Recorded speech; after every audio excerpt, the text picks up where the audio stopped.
एक शख्स के मोबाइल पर रात में एक मैसेज आता है। मैसेज एक लड़की के नाम की आईडी से आया था। स्नैपचैट पर दोनों के बीच थोड़ी देर बातचीत होती है।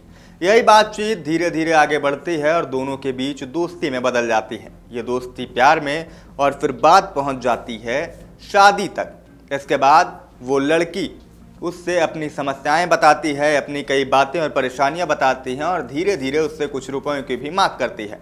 4 महीने तक ये सब कुछ चलता रहता है, लेकिन जब लड़का उससे मिलने की जिद करता है और उससे मिलने पहुंचता है उसके गांव पे, जो गांव उसने बताया था, तो पता चलता है कि वहां उस नाम की कोई लड़की थी ही नहीं। इसके बाद जो कहानी खुलकर सामने आई उसने उस लड़के को हैरान कर दिया, यहाँ तक कि सभी लोगों को चौंका कर रख दिया, क्योंकि वो पूरी तरीके से एक प्रकार से कहें तो ठगी का शिकार हो चुका था।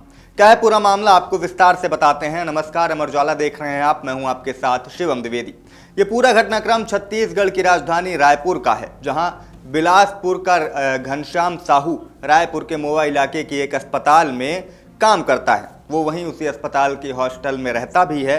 इसी बीच 24 दिसंबर 2025 की रात वो मोबाइल पर स्नैपचैट चला रहा था, लेकिन तभी उसके स्नैपचैट पर थनवी नाम की एक आईडी से एक मैसेज आता है। मैसेज लड़की के नाम से था, तो तुरंत ही उसने रिप्लाई किया। घनश्याम और थनवी की यहीं से बातचीत शुरू हो जाती है। पहले दोनों के बीच सामान्य बातचीत होती है, लेकिन धीरे धीरे जब बात आगे बढ़ती है तो दोनों के बीच अच्छी दोस्ती भी हो जाती है। इसके बाद लड़की उससे बातों ही बातों में अपने प्यार के जाल में फंसाना शुरू कर देती है। इसके बाद कुछ समय बाद वो उस लड़के घनश्याम साहू से अपनी परेशानियां बताती हैं, कभी तबीयत खराब के नाम पर, कभी किसी और नाम पर, कभी कोई आर्थिक समस्या और कभी कुछ और। इस तरीके से वो अपनी परेशानियां बताकर उससे कुछ रुपयों की मांग करती है।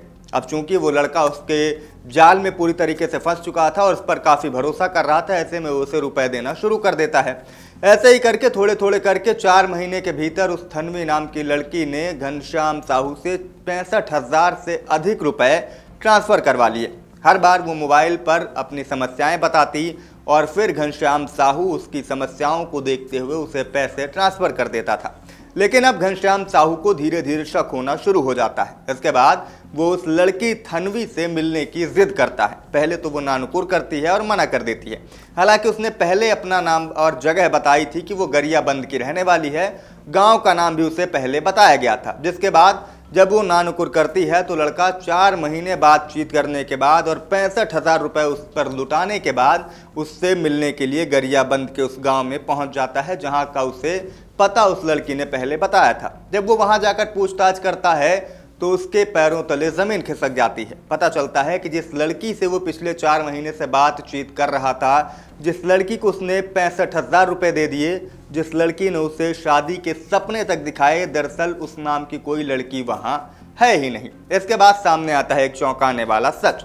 वहां ग्रामीणों ने बताया कि थनवी नाम की आईडी अमन साहू नाम का एक शख्स चलाता है और वो ही घनश्याम साहू से बातचीत कर रहा था और लगातार उसे प्यार और शादी के झूठे वादे कर उससे पैसे ऐंठ रहा था। इसके बाद घनश्याम साहू के पैरों तले जमीन खिसक जाती है और तब उसे समझ में आता है कि वो किस तरीके से ठगी का शिकार हुआ है। इसके बाद वो वापस आकर पंडरी थाने में घनश्याम साहू के खिलाफ मामला दर्ज कराता है। पुलिस ने भी अब इस पूरे मामले पर और घनश्याम साहू की शिकायत पर उस लड़के अमन साहू के खिलाफ मामला दर्ज कर लिया और उसकी तलाश की जा रही है। बताया जा रहा है कि जब से लड़के को पता चला कि उसके खिलाफ मामला हो गया तो वो गांव से फरार चल रहा है और पुलिस उसकी लगातार तलाश कर रही है। लेकिन इस कहानी को जिसने भी सुना वो हैरान रह गया कि कैसे 4 महीने तक एक लड़का लड़की बनकर एक दूसरे लड़के से बात करता रहा। 4 महीने तक उसे पता ही नहीं चलने दिया कि जिस लड़की से वो बात कर रहा वो लड़की है ही नहीं, वो एक लड़का है। और इसके बाद इस तरीके से उसके साथ 65,000 रुपयों की ठगी उसने कर डाली। अब आपको बता दें कि कोई इकलौता मामला नहीं है जो ठगी का इस तरीके से सामने आया है। आए दिन साइबर ठगी के अलग अलग मामले सामने आते रहते हैं, चाहे वो मैट्रिमोनियल साइट्स के जरिए हों, चाहे वो यूपीआई फ्रॉड हो या फिर कोई और लोग आसानी से इन ठगों के जाल में फंस भी जाते हैं। जबकि लगातार प्रशासन और सरकार इसको लेकर जागरूकता अभियान चला रही है, जगह जगह पर जागरूक किया जा रहा है लोगों को। उसके बावजूद सोशल मीडिया जैसे प्लेटफॉर्म पर लोग बहुत जल्दी किसी पर भरोसा करते हैं और फिर इसी तरीके से ठगी का शिकार बन जाते हैं।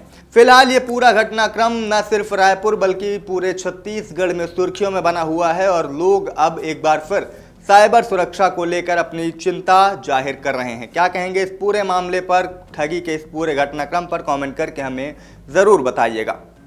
आपके राज्य की खबरें, आपके शहर की खबरें सबसे पहले जानने के लिए देखते रहें अमर उजाला। चैनल को सब्सक्राइब जरूर कर लें और पाएं हर अपडेट।